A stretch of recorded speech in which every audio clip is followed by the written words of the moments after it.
using the chat quite a bit. So yeah, just want to say welcome. And I think what we're going to do is just ask folks, I know folks have been putting their names and roles in coming in, but if folks could just jot in some of the things that you're hoping for out of today's session. We're going to download the attendance list from this as well, so we'll make sure to capture folks' names that way too. But if folks could just write in just any thoughts you have about your hopes for today's session as we get ready to get started, that would be great.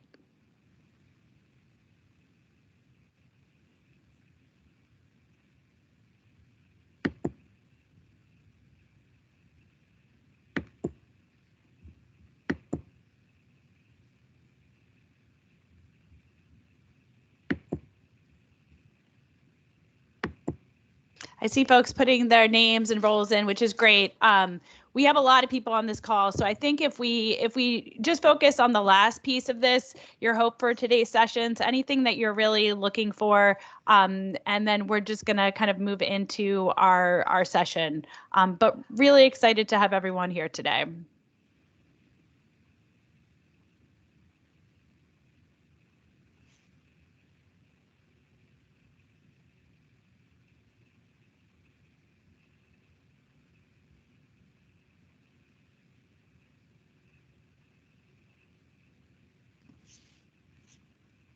Great. Thank you all. Sensei, maybe should we go to first slide then? Definitely. Okay. Okay. Great. So we're really excited to have you guys all here today. I'm Sarah Singer-Quast.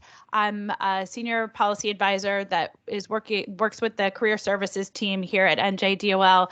Cencia Celestin is also on. She is a policy analyst, and together we are the policy team.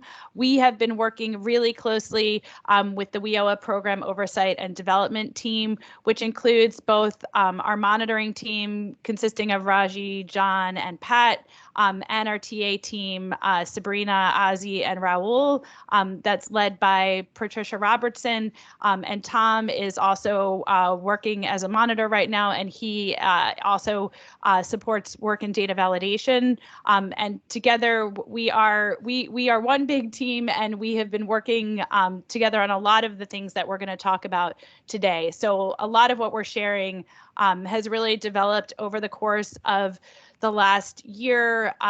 We had conversations with local areas based on monitoring that we had in PY18, as well as monitoring that we did around PY19 data in the spring of 2021.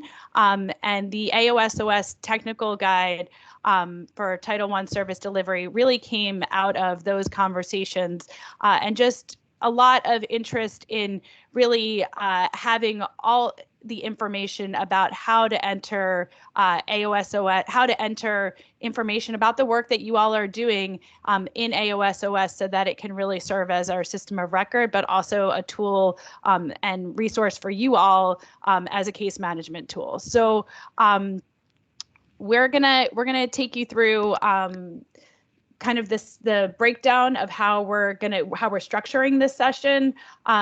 Sensei, if you want to, thank you. So we started off with some pre-work. Thanks, folks, for joining. I know it sounds like some folks weren't able to access the videos. That's okay. We're going to be sharing some additional videos during this session, and they will pull on the same pre-lab video. We just were hoping that folks could become familiarized with the story of William Jean-Jacques, who is our case that we're going to be sharing today. We, in this session this morning, are going, we'll get into the agenda, but it's going to run from 9:30 to 11 o'clock. We are going to go without a break. If you need to get up for any reason, of course, please do so. We are then going to break from 11 to 1, and we'll be coming back together for part 2 of this training from 1 to 2 o'clock. We also want to share that because of the size of this call, it's going to be really hard to field questions from you all. We were really inspired by the Gesida Institute's conference in November, and the ways in which just using the chat really was a way of kind of getting folks involved and engaged in conversation. And we're trying to do that today too. So we're really going to encourage folks, you know, as much as possible. We're going to be posing some questions, asking you guys to put stuff in the chat.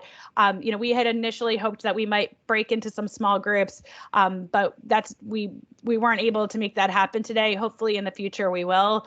But we also are going to be having, sorry, Cynthia, the next page, the previous page still. We're going to be having office hours later this week, actually starting tomorrow on Wednesday, Thursday, and Friday, that will offer time for your local area and staff to come together and ask specific questions. Your TA liaisons will be on those calls, as well as Cynthia and I, and you know, that will be an opportunity to ask more questions directly. But certainly, we want to make sure that we're capturing your questions today, and we will find ways to follow up, you know, whether it's through those office hours or other ways. So next slide.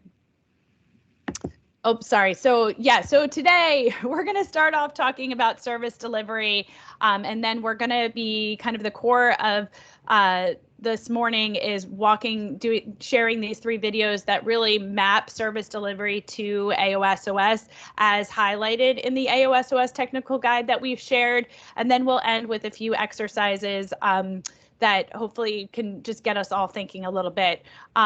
This afternoon, we'll be reflecting on data entry and service delivery. The core of that is going to be around looking at a data snapshot.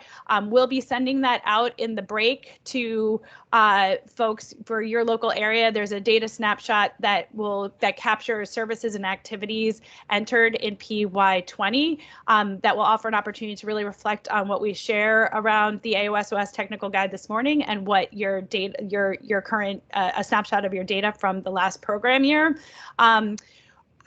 We recognize that we probably don't have everybody's email addresses who are on this call, so we're going to send it out to the email addresses that we have, and we're going to ask folks that you just be attentive to who might not be on the email and making sure to forward that to other folks in your local area if they're not included on the initial email.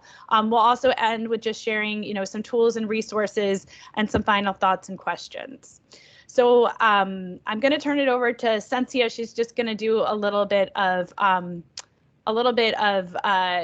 Zoom, not Zoom, Teams intro. Although I think we maybe because of the size needed to turn off the sound for folks. Mm-hmm. Yeah. So in case some folks aren't as familiar with Teams, I'll do a quick demo. So of the most important functions specifically. So as you can see by the direction of the arrow, you have the option of turning your camera on or off. And although we'd love to see everyone's faces, this is completely up to you. It's your choice, and there's no pressure to do either option.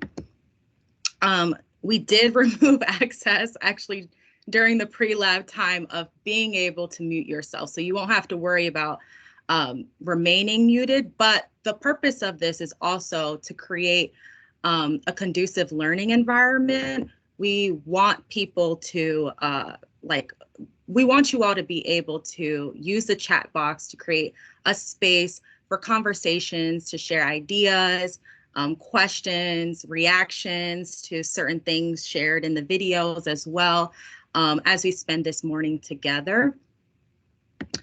Okay, so we're finally through some of the logistics. Cynthia, one thing, is it possible to put closed captioning on? Do we know? Is that easy to do, or? Yes, I think when someone just requested. Yes, that's no problem. Give me one moment. Let me, hold on. Okay, I just have to pull up Teams. I'm going to show you all how to do this really quickly. Okay, so you're going to see the actual meeting. When you click the 3 dots here, there's an option to show transcript. I think, and you can also click turn on live captions. Were you all able to see this? Okay, awesome. Yep, we can see it. Thanks, Cynthia. No problem. So folks, that's something you'll just need to do on your end by hitting the 3 dots. Thank you. Mm-hmm. Okay, awesome. So, okay, we're through with the logistical things. And you know who we are now, but we'd love to know who's on the call. So Sarah will conduct some polls so we can survey the room.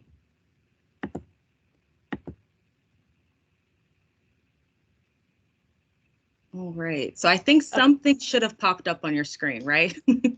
Yeah, so just share, it's taken a minute. There it is. I have it on my screen. Hopefully you guys do on yours. And then in the chat, it will also show as folks enter your information. So if you could just answer the poll and hit submit, that would be great.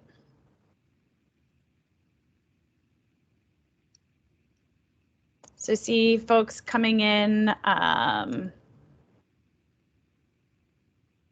Okay, we only have 30 responses, and we definitely have a lot more people on the call. 43. I'm seeing a lot of folks who are directly serving participants, some directors, a lot from, we have 13% right now from employment services, a few youth service providers, some WDB leadership and staff.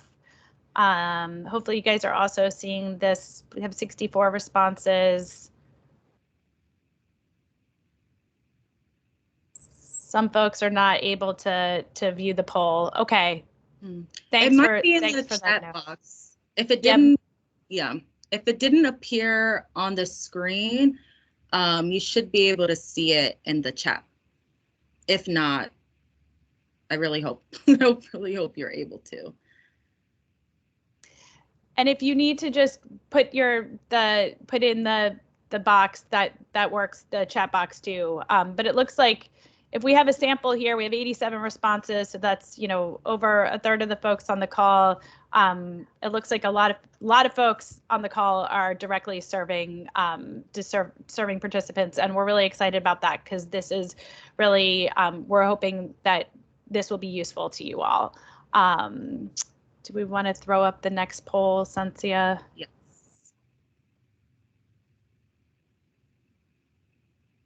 Okay.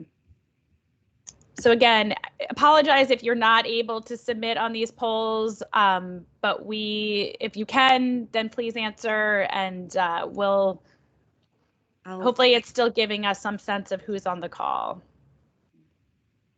Okay. If you can't see the poll, it could be in the chat, in the meeting chat. You might be able to see it there. Again, don't worry too much if you're not able to. I'll just share right now, we're seeing that 33% of folks on the call work with adult dislocated worker, about 20% with youth, but you know, almost half are saying that you have worked with a mix of service areas. So we have 1% saying working with Wagner Pizer. So we have a real mix of folks on the call. Let's do the last one.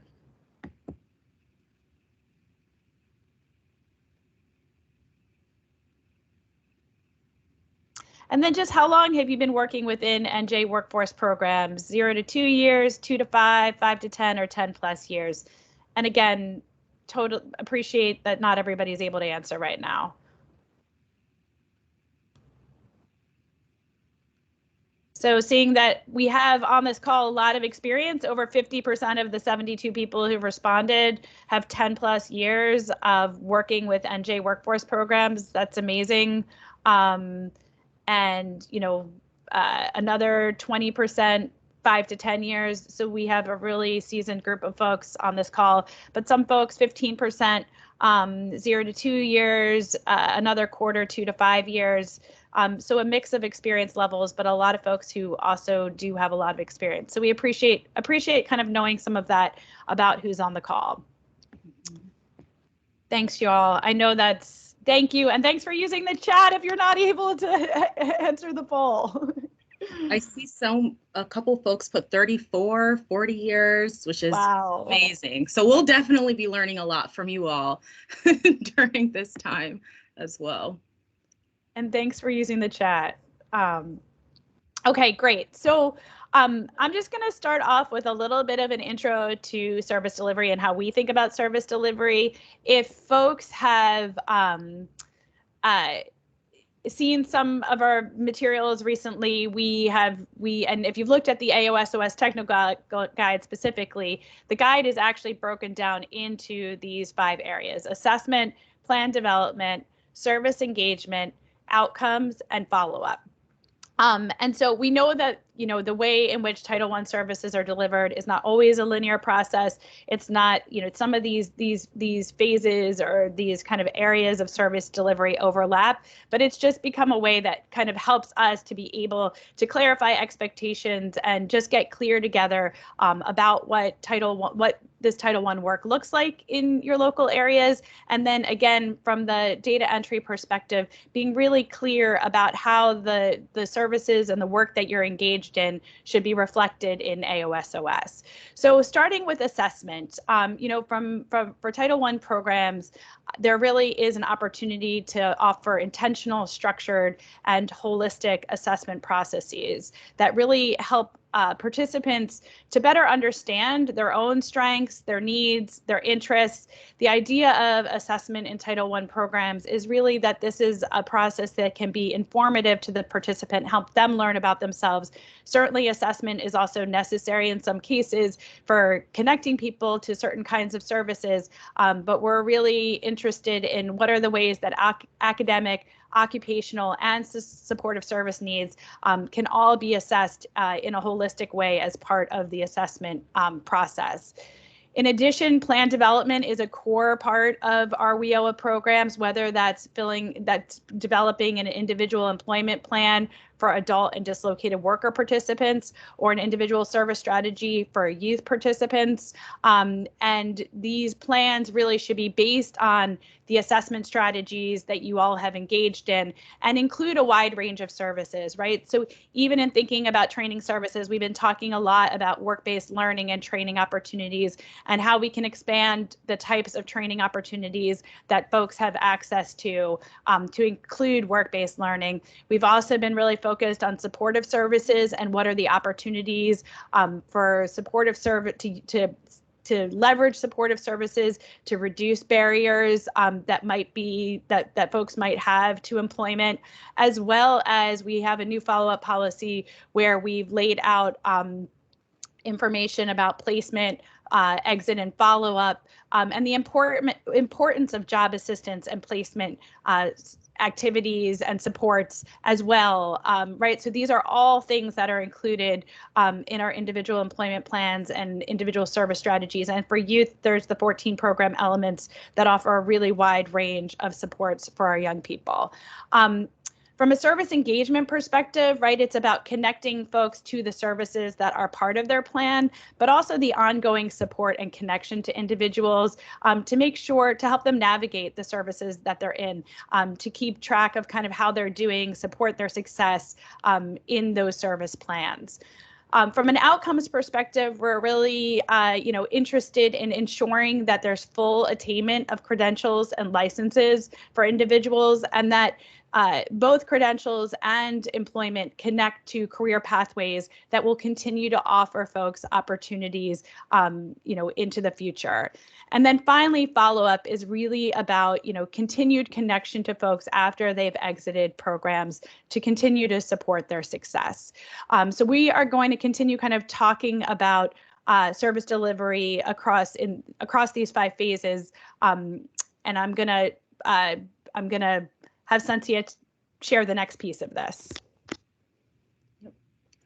Alrighty, so we've pre-recorded a set of videos that we're going to share with you. These will be available to you after this session. They will be made public on YouTube.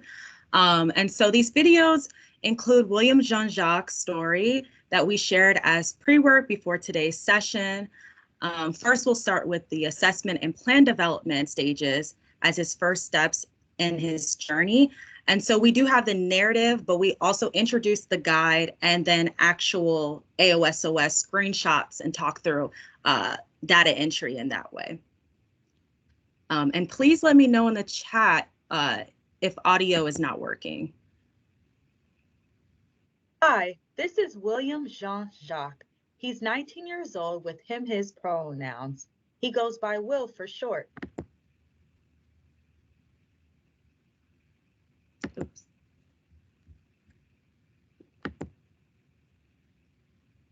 Hi, this is William Jean-Jacques. He's 19 years old with him, his pronouns. He goes by Will for short. Will is Haitian American and lives in a predominantly Haitian Creole speaking community. He's a father of one and enjoys playing soccer with his son. Their favorite meal together is griot with pickles, plantains, and rice, a meal he learned to make from his grandmother. He assists his parents with caring for his grandmother who has dementia and translates formal documents in English on their behalf. While in high school, he participated in the debate club, the Boys and Girls Club, and babysat his cousins after school.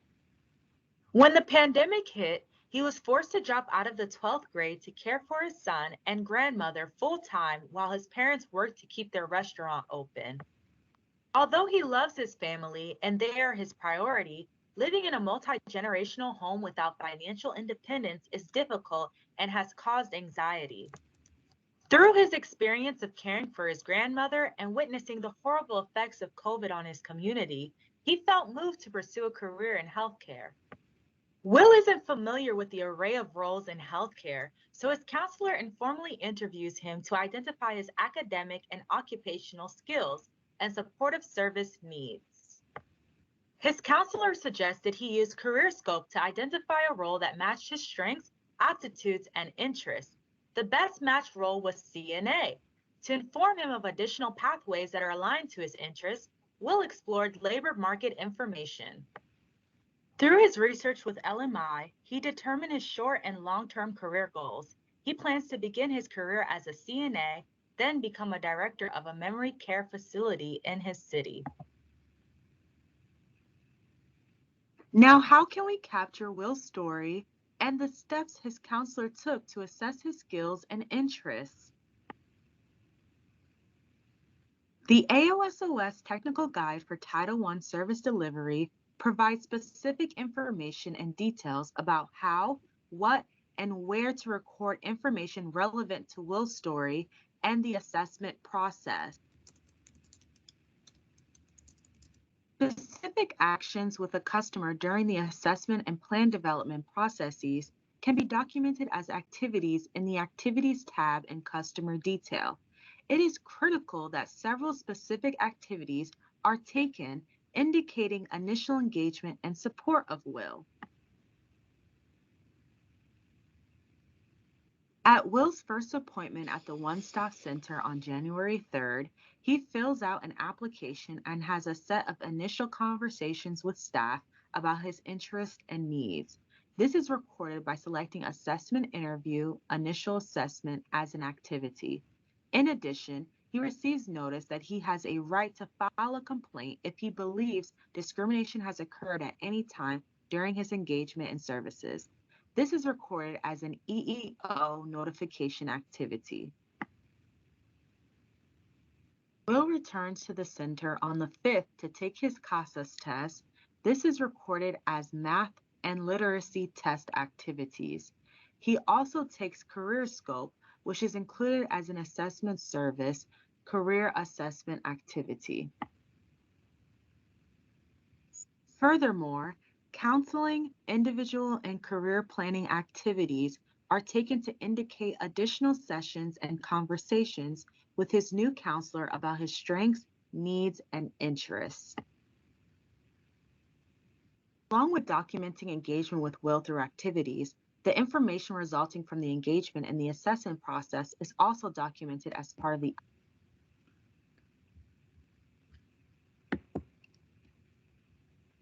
Hi, this is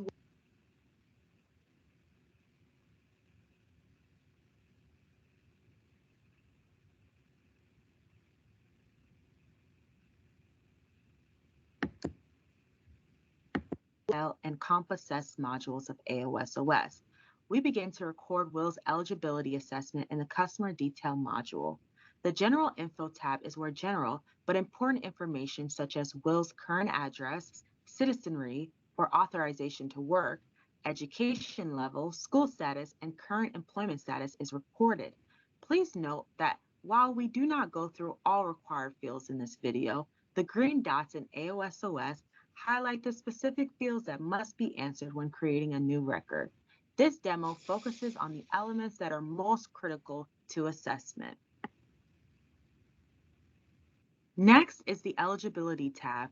This tab records information about specific eligibility criteria, including whether Will is a low-income individual, an individual with a disability, and/or a migrant seasonal farm worker.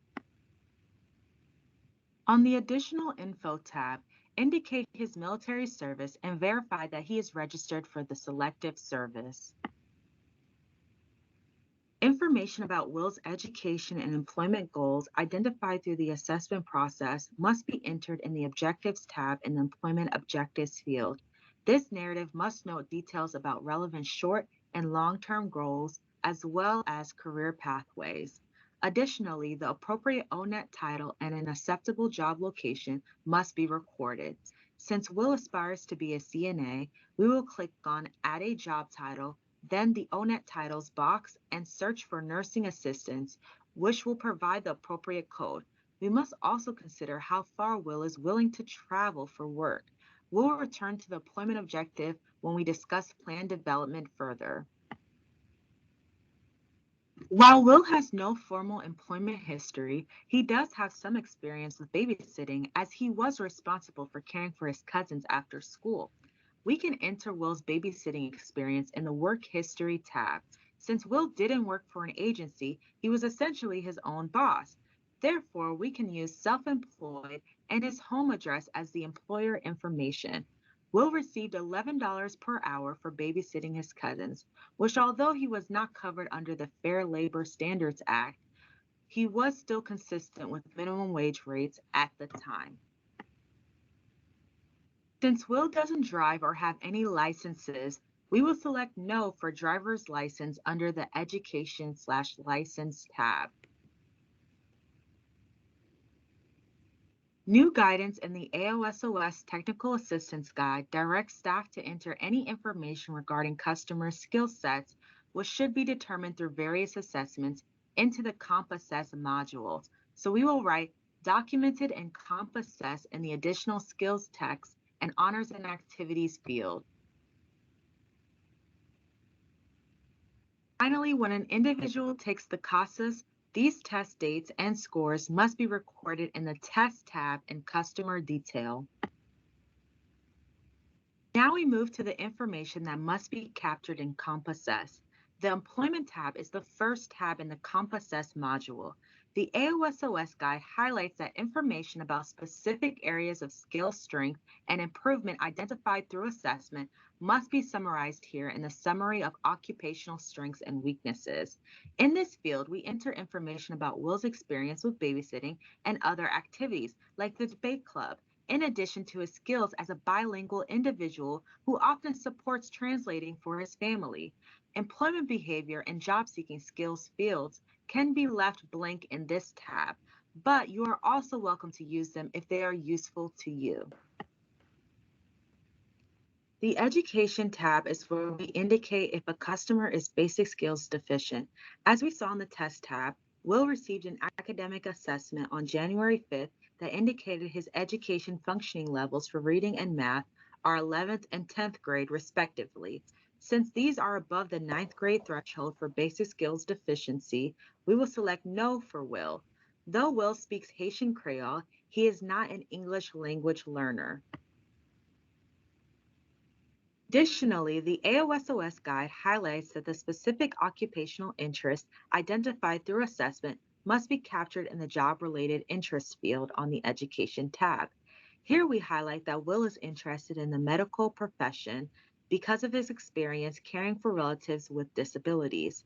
Other fields here are not required to be completed, but may be used to offer additional relevant information.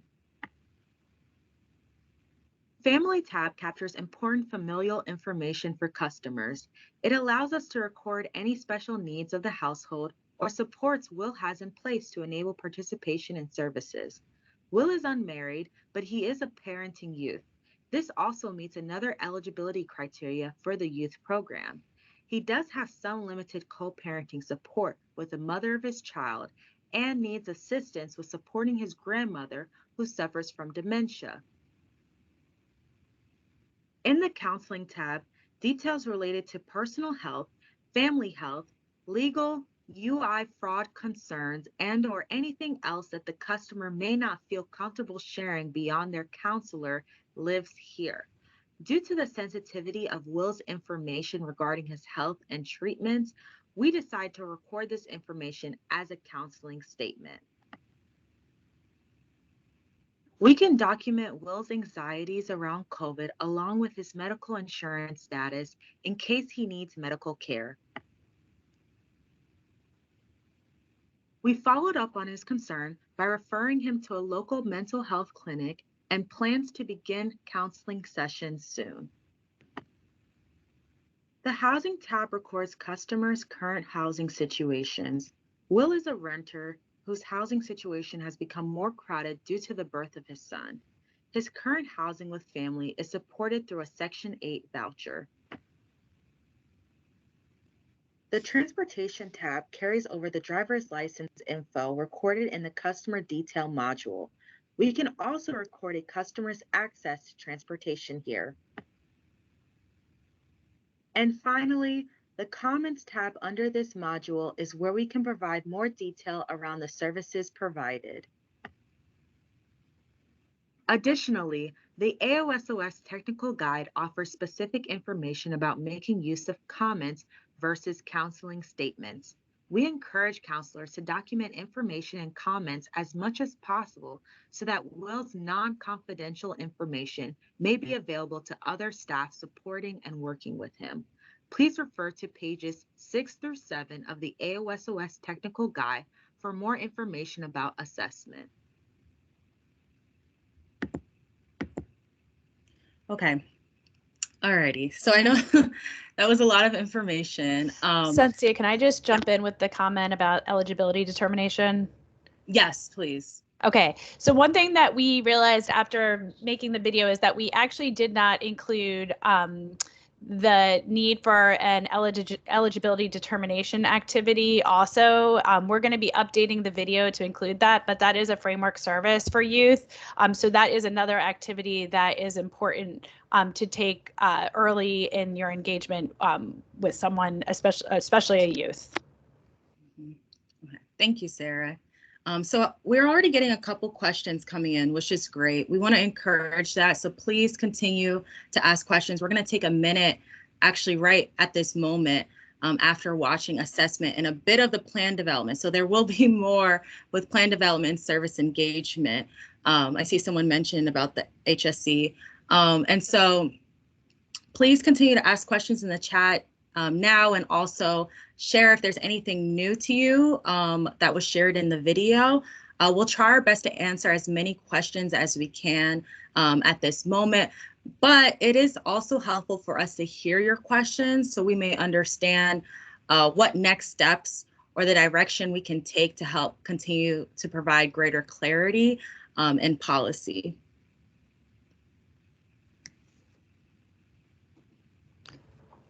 So again, just, continue just thinking through what you guys heard. Was there anything that was new to you in the video that you would highlight, or any other questions that you're left with after watching the video?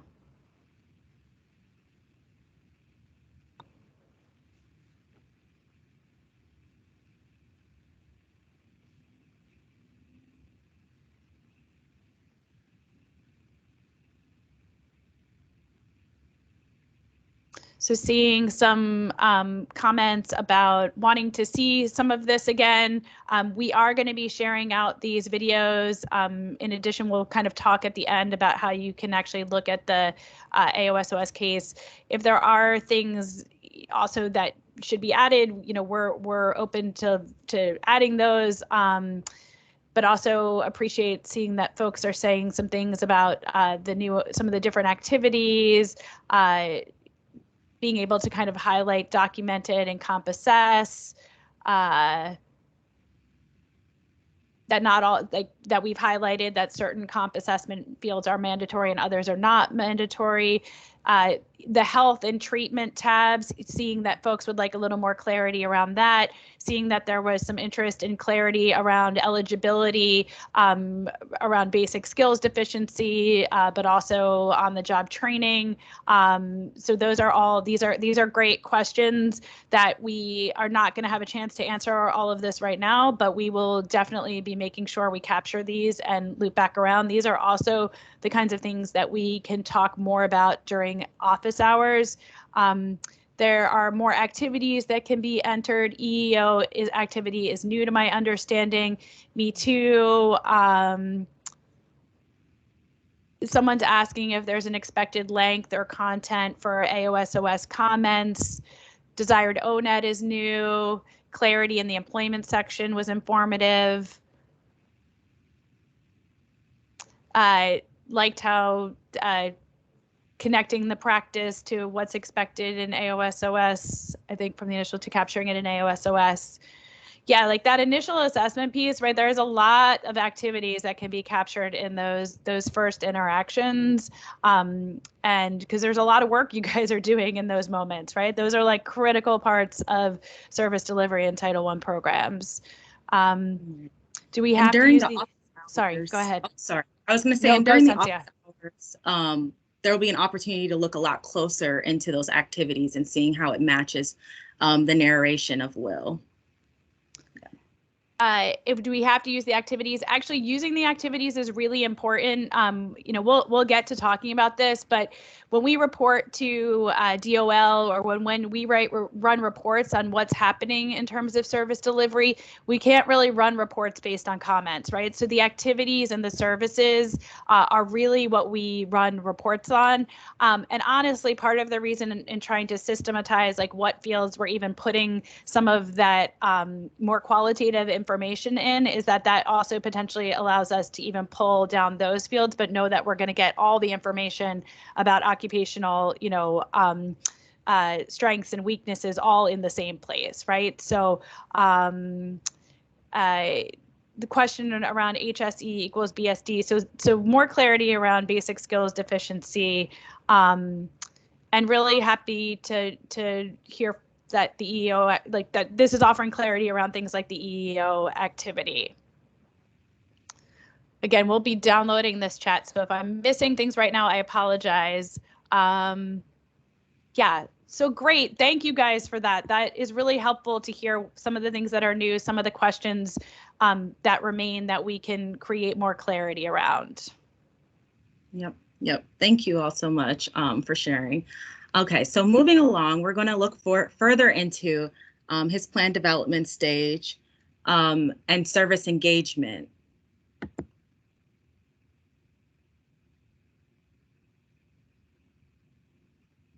We return to Will's story.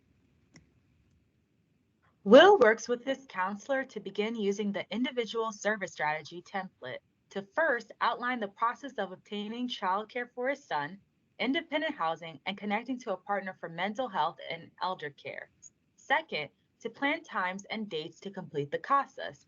Last, they use the ISS to outline the next steps in achieving a high school equivalence, CNA credential, and work experience in a medical setting. As a result of the ISS, Will was referred and connected to a local caregiving network that could help him with evaluating options for obtaining care for his grandmother and a local mental health clinic that is a one-stop partner to care for his general anxiety. He developed a budget to support planning for childcare and housing moving forward in a sustainable way. Also, he was provided a one-time cash payment of $500 to help deposit for a new 2-bedroom apartment. For work experience, Will was placed in Mercer Hospital that includes rotations with nursing staff in 4 different departments.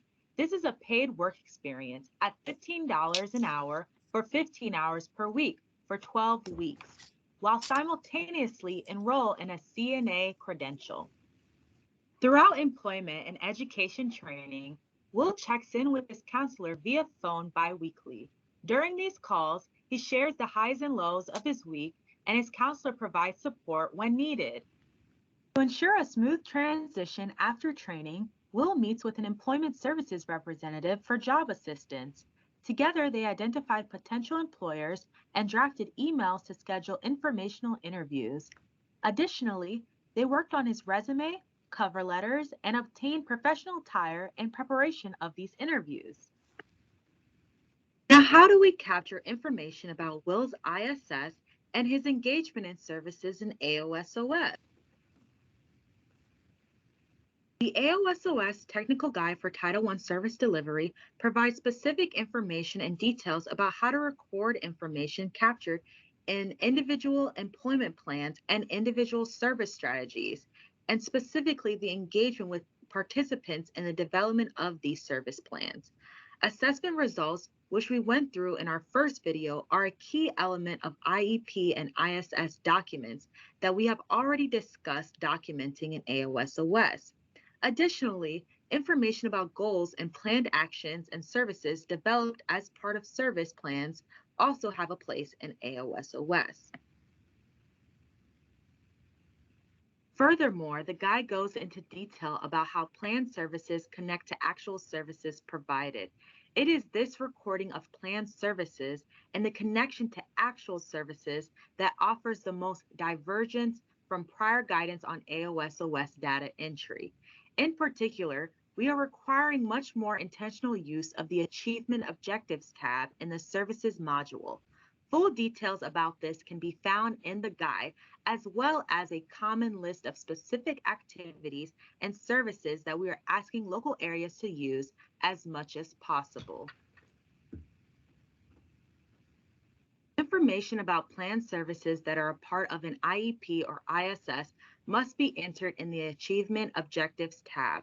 For Will, he has a range of planned services that should be captured as individual achievement objectives, including connecting to mental health services and new housing and obtaining child care and elder care for his grandmother.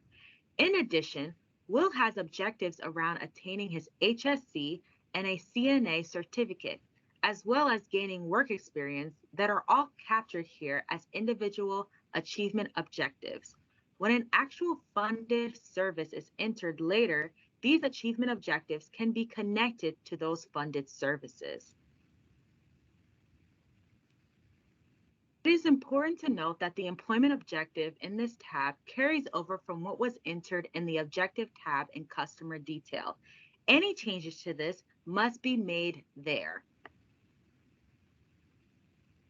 The first step in adding the funded services that Will actually engages in is to make sure that the provider providing the service is entered in the provider module and that the right services and service codes, or the seeker service types, connected to that provider are also entered here. Multiple services and service IDs must be created for each individual service that will be funded for Will. When Will connects to specific services, in this case, youth program elements, these are entered as funded services in the Services tab in the Services module. Provider data and service data is pulled over from the information entered in the Provider module. In addition, when entering a funded service, this is also where planned services are connected to the actual funded service by connecting the funded service to the appropriate achievement objective. This offers an opportunity for monitoring the extent to which the services that were outlined in the IEP or ISS are followed up with actual engagement. It is important to note that comments offering details specific to a service can be captured back in the Achievement Objectives tab in the Outcomes/Status field. In particular, the guide highlights the importance of capturing details about work experiences, supportive services, and follow-up services in this field. Moreover, there are a number of supports provided by the one-stop partners that might be documented as activities. In particular, job preparation, search, and placement activities. These supports often occur within a single day rather than representing ongoing engagement.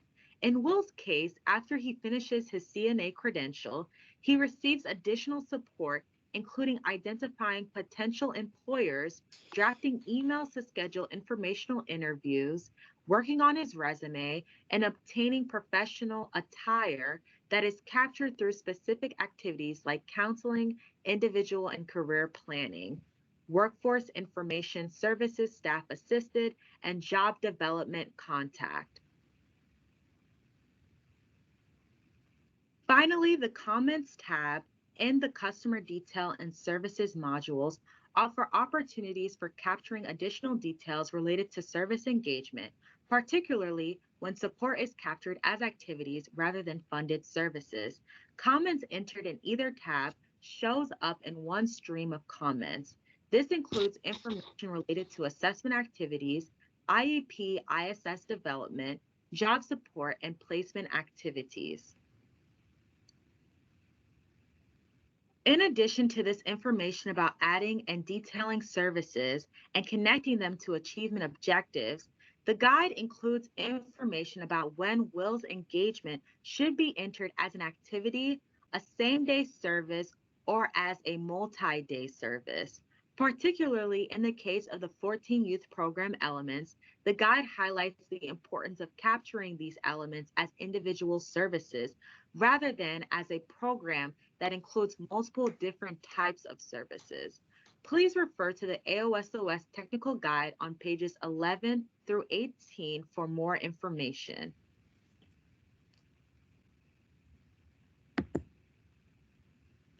Alrighty, so we're gonna, I see there's some more questions in the chat, which is great. We're gonna take a pause again and ask that you all share one thing that was new to you from this video and any remaining questions you have after watching. Again, we'll try to answer as many questions as we can, but most importantly, it's gonna help guide us, draft better guidance and provide more technical assistance following this training. And just as you guys are populating stuff, I'll just say I saw that there was a comment about kind of the sequencing of assessment and eligibility, and I think it's an important point. And to kind of the earlier point, there's definitely ways in which these things also overlap, but I think that's something we can get a little bit clear about, and also appreciate this question about being clear about what activities cause common measures, and that's something we can work with Jackie and her team to make sure that's clear what activities are triggering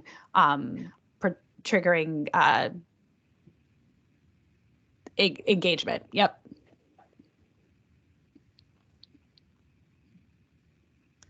So anything else that was new to you from the video or questions you're left with? To a question about involving a customer that is a dislocated worker or adult. Our snapshot actually this afternoon is focusing on dislocated worker adult services.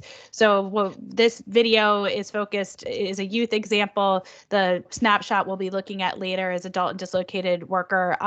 But honestly, these cases are something we want to continue building out for you all, and we would like to create one for adult and dislocated worker too. And the other thing I just want to say is that the questions that you guys are sharing will help us also make this case stronger. So we really appreciate them. Sorry, something funded certs that went up in the chat, but in terms of office hours, will a rep have determined whether or not we are entering funded services correctly in our local area? Again, these are all things that are on our priority list, and for the snapshot, we'll be able to do that for adult dislocated worker services, but we don't have those same snapshots yet available for youth services, but we are working on having something similar so that, and also the data we're going to be sharing you is from PY20, and we recognize that, what's probably most useful to you guys is what's been happening over the first half of PY21. So this is the first step in what we hope will be, ongoing tools that help you all to really track what kind of services and activities you are capturing, and what additional, where there might be opportunities for strengthening. But certainly we hope that those snapshots on the adult dislocated worker side are helpful in your conversations around office hours. Source vision that will help us. Okay, that's helpful to know, right? Like case management, who's scheduled to end training this month. You know, again, part of this too is just having ways of keeping track of folks while they're in training. That's an important part of service engagement, continuing to stay connected, clarifying the role of ES in providing job search support. Absolutely. We hope that this offers a way, you know, a clearer picture that we can do some planning around how ES and WIOA, local WIOA staff can work together.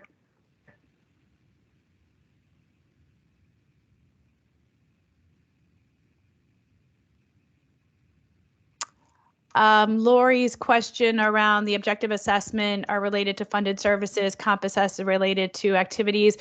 I think one of the things that we were looking for, and we worked a lot, honestly, what's in the technical guide, Jackie and Melissa were critical parts of the conversation and building what's in the guide. But the way that we approached this was what should be included in an IEP and an ISS, and then figuring out what the best place was for those elements in AOSOS, right? There are so many fields in AOSOS, and just trying to get clear that, okay, this is where the information should be captured. And so the Achievement Objectives tab is really meant to be the space where you're capturing those planned service elements. But the comp assess is, I think to a large part, it is kind of the assessment that grounded the development of those services, the identification of those services. So Lori, I think your interpretation might be right. I'm not sure if I'm totally interpreting, but overall, these are all elements that are part of an IEP or ISS. You guys are making this process look easy. Oh my God, that is like music to my ears. I hope that others feel the same way. I think part of what we're trying to do with this is demystify AOSOS a little bit too, right? Like it is a tough system in a lot of ways, but it actually offers opportunities for us to do all these things, albeit sometimes with more slowly than we would like it to. And you know, it was an exercise for us to go through building this case, and it really put us in your shoes, right? And understanding what are some of the things we had to go to Jackie. We had to look at AOSOS toolkit videos. So we feel what we understand what you guys go through with this.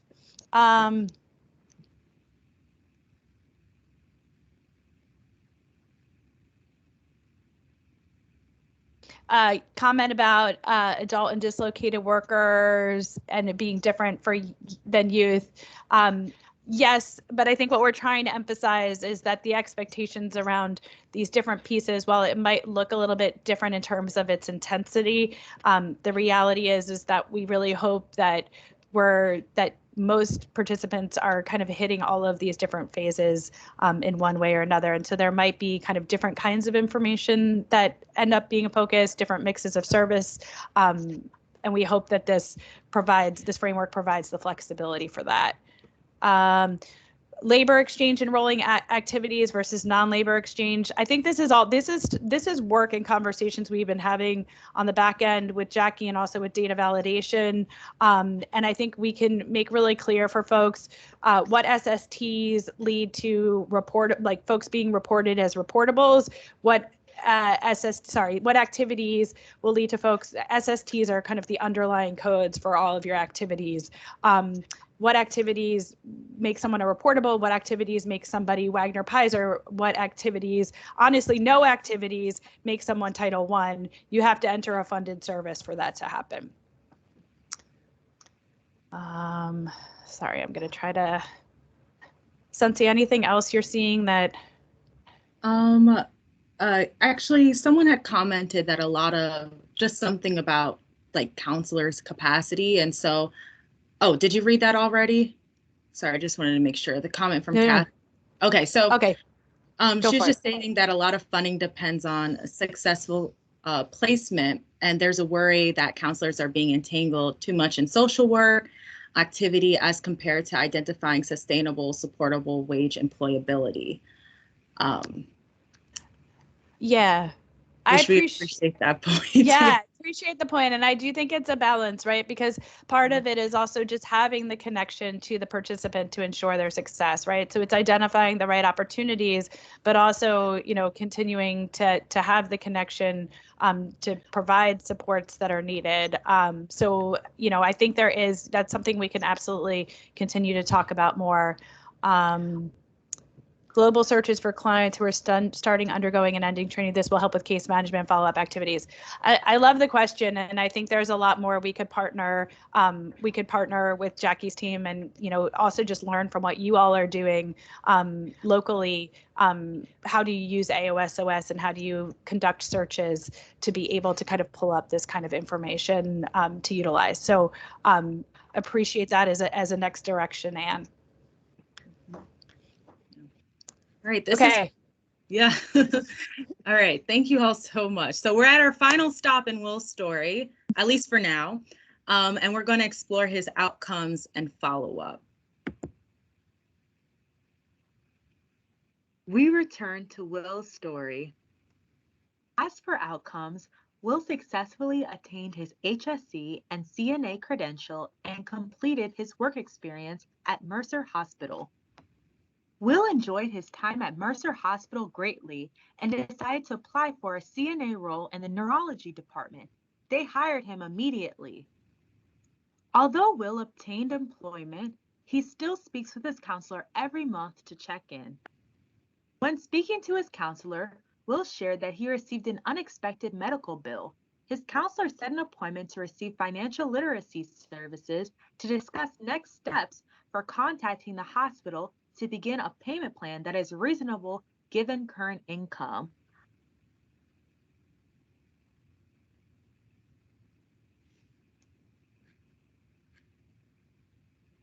Since it'll go, it just pauses for a second.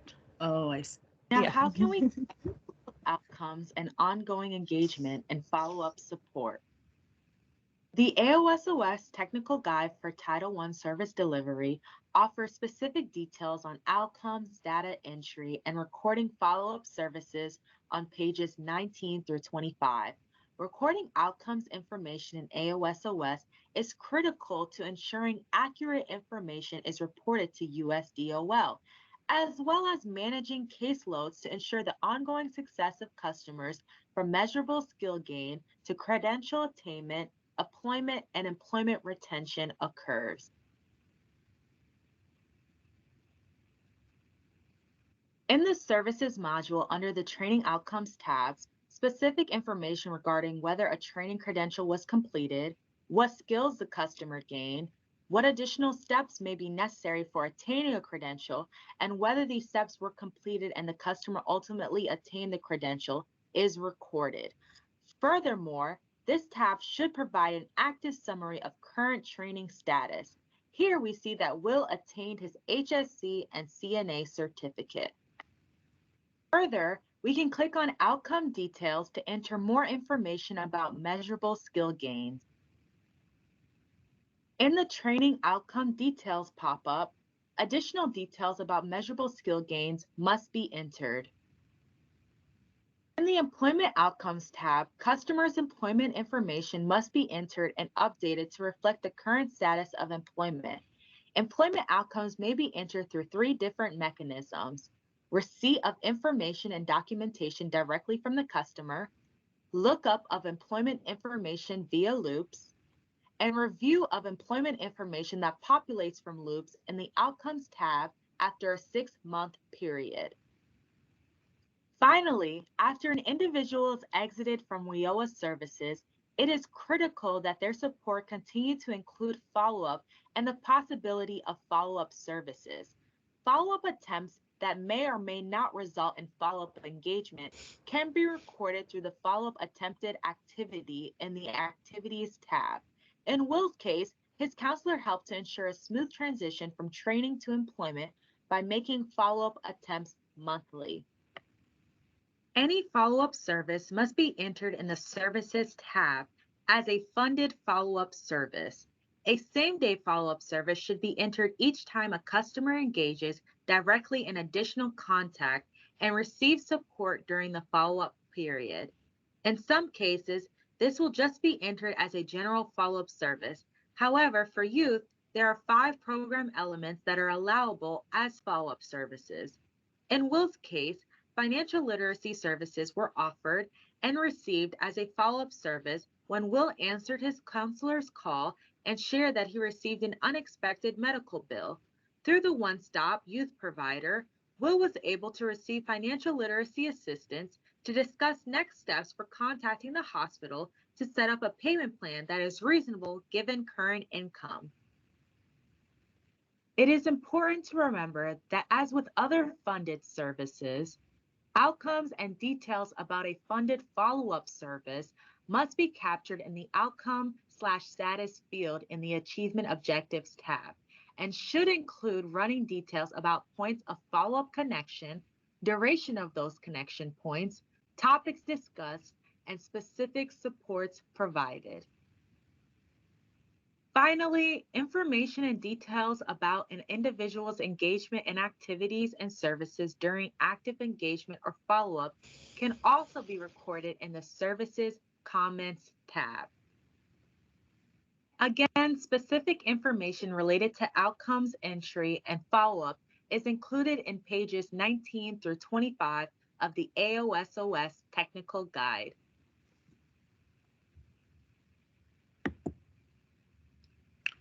Alrighty.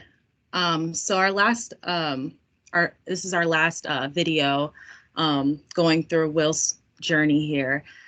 So again, these 2 questions, anything new that you've learned, and any remaining questions you have. So it looks like we have 2 questions already. Troy, you're asking if follow-up is missed for more than a month, wouldn't it reset process? I'm not sure exactly what you mean by that, but the idea with youth is to attempt follow-up at least monthly, and understanding that there might be months where connection isn't made. And Mike, to your question, if you don't make contact, then it would just be an activity of follow-up attempted. The follow-up service is only for when you actually are providing support to an individual. I think I'm understanding your question right. Don't get a response to be funded. You don't fund a follow-up service if you do not get a response, right? That's why we added the follow-up attempted activity, recognizing that it is helpful to actually be able to track that follow-up was attempted. It was something that, even from a monitoring perspective, we were really struggling to understand, what we know there's gaps between follow-up attempts and actually connecting and engaging with a participant in a lot of cases. So being able to kind of track both when follow-ups are attempted and when follow-up services are actually and supports are provided is helpful. Yeah, so for Joan, for adult dislocated worker, it's quarterly. For youth, it's monthly. Any other questions that folks are left with?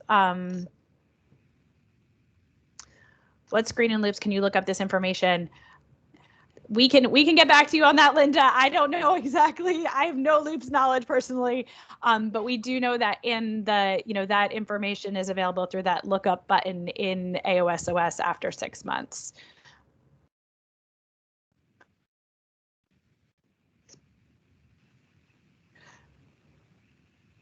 Right. Okay. We need to understand how to be compliant going services that do not cause us a. Yeah, I mean, nothing that we're sharing today should really change anything about, if anything, what it's doing. Like, we have been having a lot of challenges with our reporting to NJDUL, where it looks like we have far less going on in our state than we do. So part of the reason too for this, right, and we'll talk a little bit more about this afternoon, is that we're really not, our reports are not reflecting our services. And so, I think Kathy, if there's specific questions around where you have concern that something is negatively affecting, but once somebody is a Title I participant, they're in all your measures, right? So we should be making sure that we're demonstrating as much service to those individuals and the outcomes that are expected. Follow-up is something that happens post-exit. It doesn't change, it doesn't re-enroll folks, it doesn't make them active again. So nothing we're sharing today should have any impact beyond what you're already doing in terms of measures. Sorry. Will a new achievement objective be necessary for each successful follow-up contact? No, you can attach multiple follow-up services to the same achievement objective. So that's why the guidance is to actually, in that outcome status box, and you know, as much as possible, provide a running summary of what follow-up has looked like. Again, you can also use comments if needed, but the idea would be to be able to look at that outcome status box and get a general sense of what actual follow-up connection and services have been. Do you want us to follow up all 12 months with no response, or is there a cutoff? So Mike, that really depends on local policy. Every local area should be developing a follow-up policy and that can include the number of attempts without contact at which you might terminate follow-up engagement.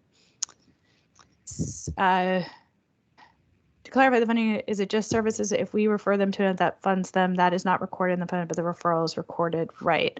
And I'm not sure, let me see if I can find your earlier. And I'm not sure I'm totally understanding, but I think we can follow up on this. I mean, there is a question of sometimes things are referrals and they're not recorded as funded services. Sometimes if it's a one-stop partner, it could be a funded service through someone else, but these are, you know, and certainly in WFNJ, certainly between adult and youth funds, but I think we can talk a little bit more. Funding, yes, follow-up does not extend participation.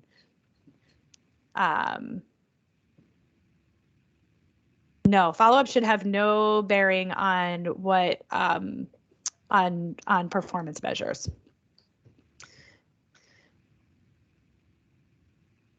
It's just our way of it's our way of staying connected to participants and helping to support successful outcomes, right? Whether that means continuing to help them connect to employment, or supporting barriers that might come up if they were employed to make sure that they retain employment. And meeting kind of any additional needs that might crop up that serve as barriers. And also just, you know, being a support in whatever ways that means. So I think it looks like those are the questions. Thank you guys. So appreciate the contributions. Alrighty, so as pre-work, we asked you to fill out this worksheet and really would appreciate if everyone can pull it out at this time in front of them. And so we had hoped to be able to break into small groups here, but given technology and obviously the size of the group, we're going to try this a different way. We're going to ask folks to share in the chat once again. So if you're sitting with your colleagues, feel free to engage in conversation with them verbally as you're contributing in the chat. Okay, so there are first two questions that are on the worksheet. The first one is, what are the core aspects of service delivery that you're responsible for in your position? And who are the other folks that you work with regularly to deliver quality services? And we want to make note here that we'd appreciate the name of their roles, not their actual names. So the idea here is just to get a sense of like, what are those aspects of service delivery that you feel like are core to your specific role, that hopefully you filled out on your worksheet earlier.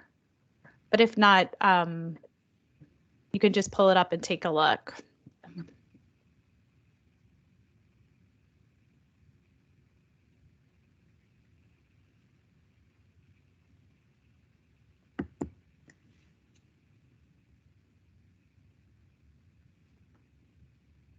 Maybe another way to ask this question is, what are some of the core aspects of service delivery that you're not sure are that you don't feel you're responsible for in your position as much, and who do you depend on to engage in those aspects of service delivery?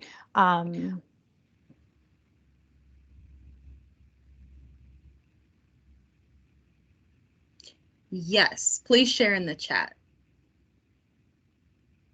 Okay.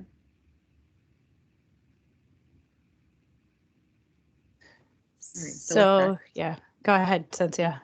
Oh no, I was going to say we have folks mentioning assessment as one of their core aspects of service delivery.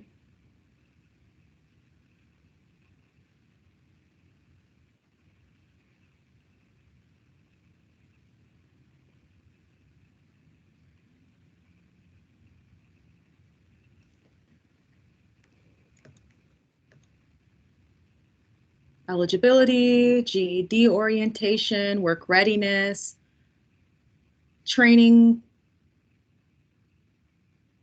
assessing goals, planning, job search and placement, administration, interviewing.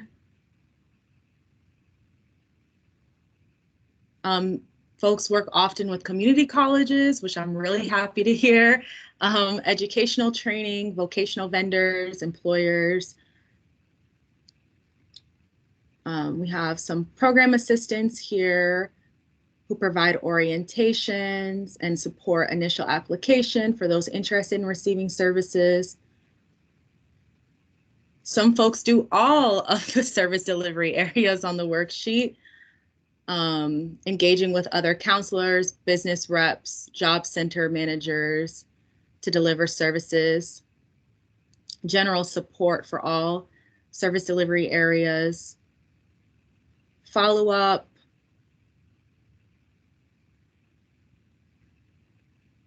sad to hear, MIS, we do everything but see the customer.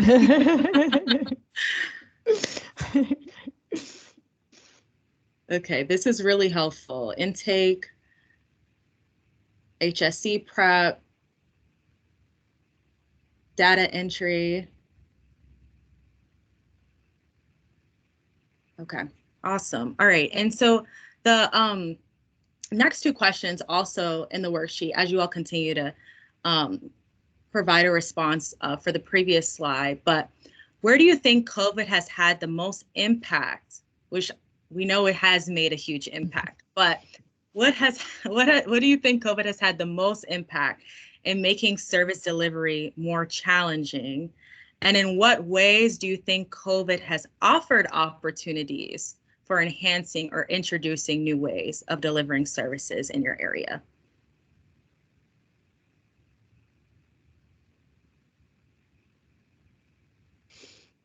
And if you want to just throw in like assessment or plan development, that's fine too. Or if you have more details or thoughts. Technology, everyone doesn't have access. Mm-hmm.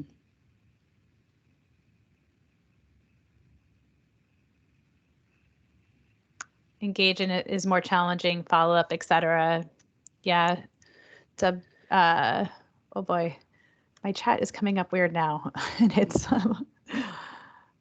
I see a few people mention that a lot of their work has been driven through virtual services, which actually allows them to have the ability to have seamless and efficient service delivery, which is great. Collecting documents has been impacted, or I guess the way they've collected documents.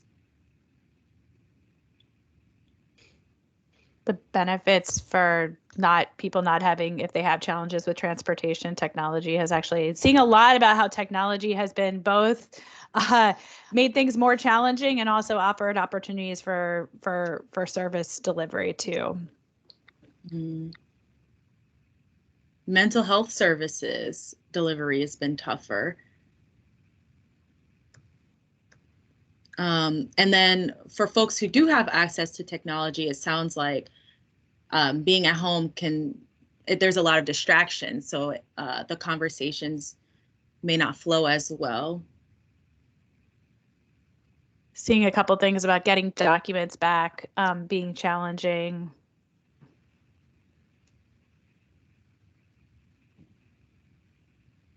Yeah. So technology, if people have it, can be helpful. If they don't, then it's really limiting their access to services right now. Mm-hmm. Jane Love, go ahead. Sorry, Cynthia. Oh no, I was just gonna say, I see someone wrote timeliness and follow-up. So does that mean it's been impacted negatively or is it better? I'm curious. I think Marsha Armstrong, you wrote that in.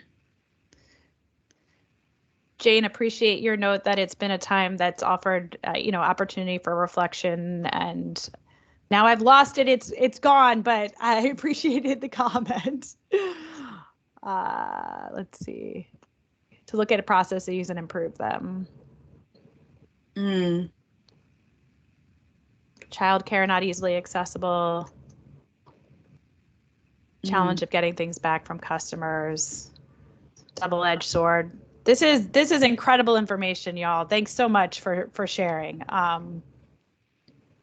Important for reassessing job roles and responsibilities right now, and just we hope that this is a helpful, set of conversations and tools in thinking that through in your local areas. I miss the in-person connection. Easier to have conversations rather than on the phone or computer. Absolutely. Some folks, it sounds like, have found ways to kind of address some of the document issues, drive-by, option to deliver paperwork. There's no wasted time. Everyone gets to the point. Even being able to serve folks via iPhone. Reaching out to clients is more difficult. Challenges of vaccination and finding employment. Wow, that's I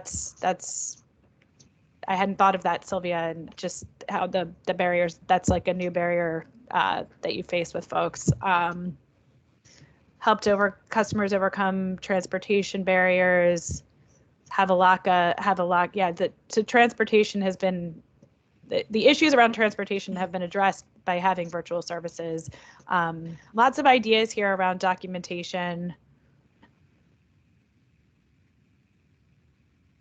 Right, not much in-person service happening. Lynn, love this comment. The assessment process has been better and higher quality services, more private environment, better for counseling. Eligibility paperwork, sensitive info. Different presentation when engaging customers in person versus virtual. I mean, you all have had to make a lot of shifts in how you engage with folks, and can imagine that's been, tough and maybe also exciting at the same time at times. But appreciate everyone is doing here to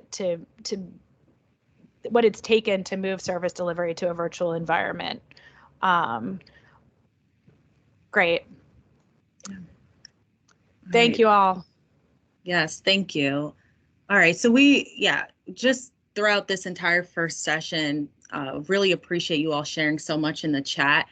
It's a lot of intake for us, and so we'll find a way to best address these really great questions and comments. But we do have an exit exercise, so we're almost done. We're almost at 11. So this is the last activity or the last exercise, and so we appreciate if you all could grab a piece of paper and draw the following table, answering these questions. So under do/learn more. What's one area of service delivery that you would like to explore, innovate more around, and how will you do this? And under share practice, what's one area of service delivery that you think you can help others to develop their practice around? So once you complete that, please take a picture of your exit plan with your phone and email it to weoapolicy@dol.nj.gov. And once you do that, we'll break for intermission and join the same link at 1 p.m. To go over the connection of practice and data entry.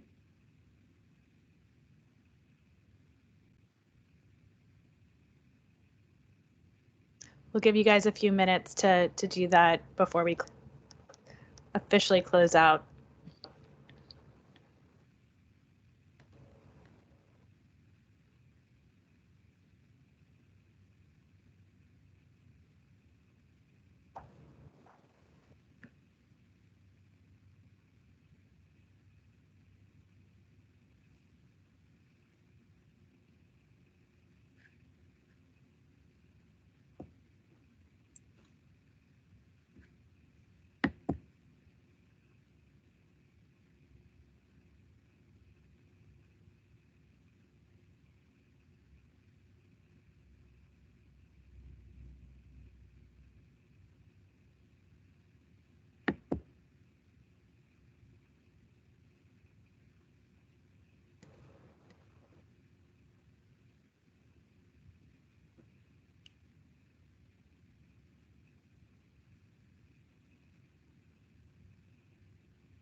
Cynthia, should we move forward then, or?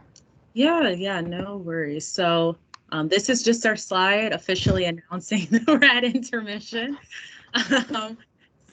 Um, it may be a little early for lunch at this time, but it's certainly enough time to get some coffee, finish up some work that you have on your plate, and then we will hop back on to this link at 1 p.m.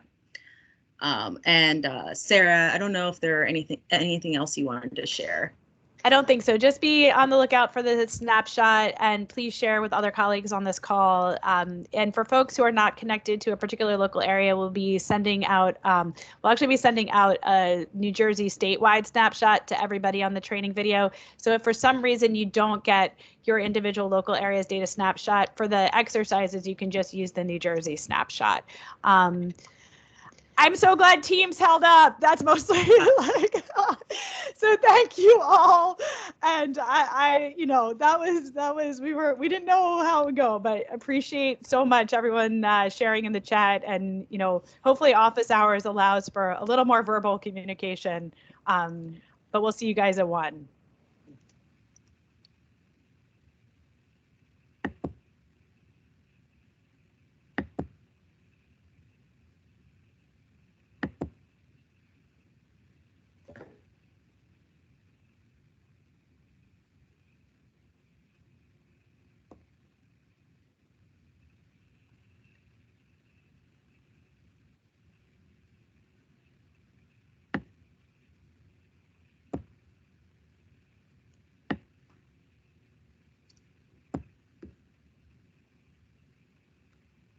Oh, I should stop recording. Yeah, that's